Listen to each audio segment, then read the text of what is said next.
rencong dan menguasai taktik bertempur. Kelak ia akan dikenal sebagai Singa Aceh. Belanda mengincar Aceh. Saat persenjataan sudah lengkap dan pasukannya siap, Umar menunjukkan taringnya.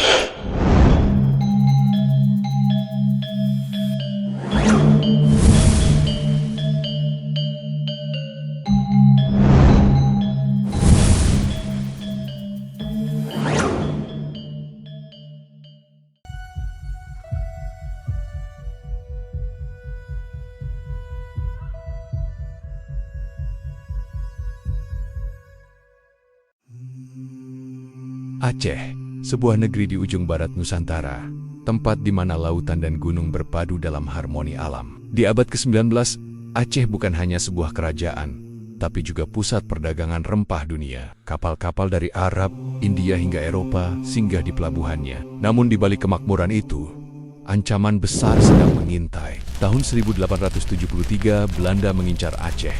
Perang besar pun pecah. Di tengah gejolak ini, lahirlah seorang anak bangsawan di Meulaboh pada tahun ke-1854.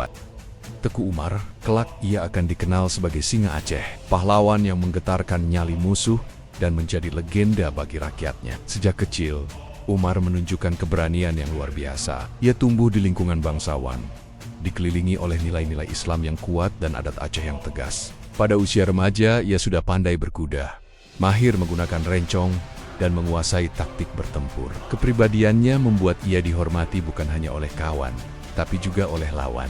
Umar tidak sekedar mengandalkan kekuatan, ia juga cerdas membaca situasi. Di matanya, kehormatan dan kemerdekaan tanah Aceh adalah harga mati yang harus dipertahankan. Sejak kecil, Umar menunjukkan keberanian yang luar biasa. Ia tumbuh di lingkungan bangsawan, dikelilingi oleh nilai-nilai Islam yang kuat dan adat Aceh yang tegas. Pada usia remaja, ia sudah pandai berkuda, mahir menggunakan rencong, dan menguasai taktik bertempur. Kepribadiannya membuat ia dihormati bukan hanya oleh kawan, tapi juga oleh lawan. Umar tidak sekadar mengandalkan kekuatan, ia juga cerdas membaca situasi. Di matanya, kehormatan dan kemerdekaan tanah Aceh adalah harga mati yang harus dipertahankan. Dalam perjalanan perjuangannya, Umar bertemu dengan seorang perempuan yang kelak akan menjadi pendamping hidup dan pejuang tangguh, yaitu Cut Nyak Dien, seorang janda pejuang, cantik, cerdas, dan tegas. Pernikahan mereka bukan hanya penyatuan hati, tetapi juga penyatuan dua jiwa pemberani. Bersama, mereka menjadi pasangan yang ditakuti Belanda. Umar memimpin pasukan di medan tempur, sementara Cut Nyak Dien memimpin para perempuan dan rakyat di garis belakang, mengatur logistik dan menjaga semangat juang. Tahun 1893, Umar mengambil langkah yang membuat semua orang terkejut. Ia berpura-pura menyerah kepada Belanda. Dengan wajah tenang, ia menawarkan kerjasama dan menyatakan kesetiaan.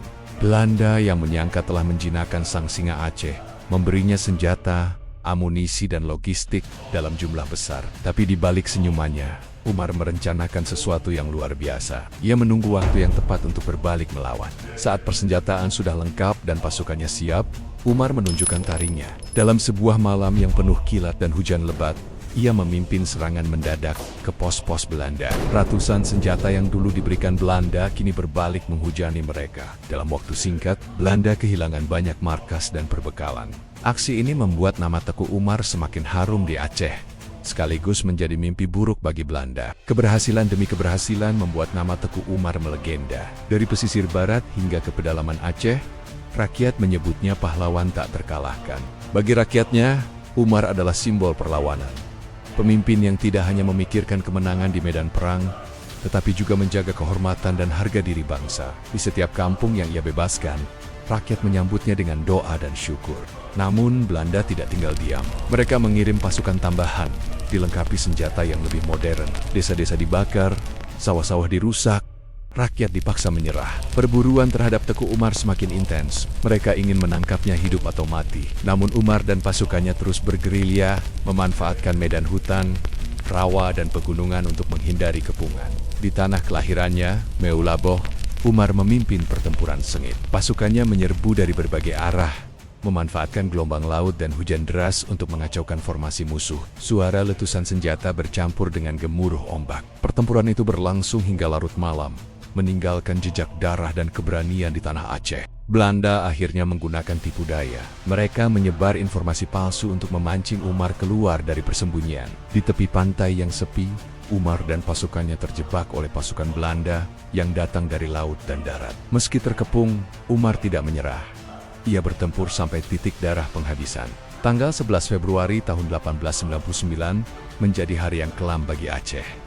Teku Umar gugur di medan perang. Tubuhnya yang berlumuran darah dibawa pulang oleh pasukannya dengan penuh hormat. Seluruh Aceh berduka. Tangisan rakyat menyatu dengan doa-doa yang dipanjatkan untuk sang pahlawan. Meski raganya telah tiada, semangat Teku Umar tidak pernah padam.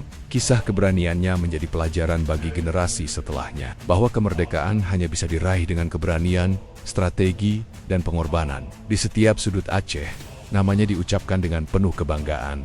Teku Umar, sang singa Aceh, akan selamanya hidup dalam sejarah bangsa. Demikianlah sejarah tentang seorang tokoh pahlawan Teku Umar. Jangan lupa like, komen, dan subscribe untuk kisah pahlawan Indonesia lainnya, dan sampai jumpa di video berikutnya.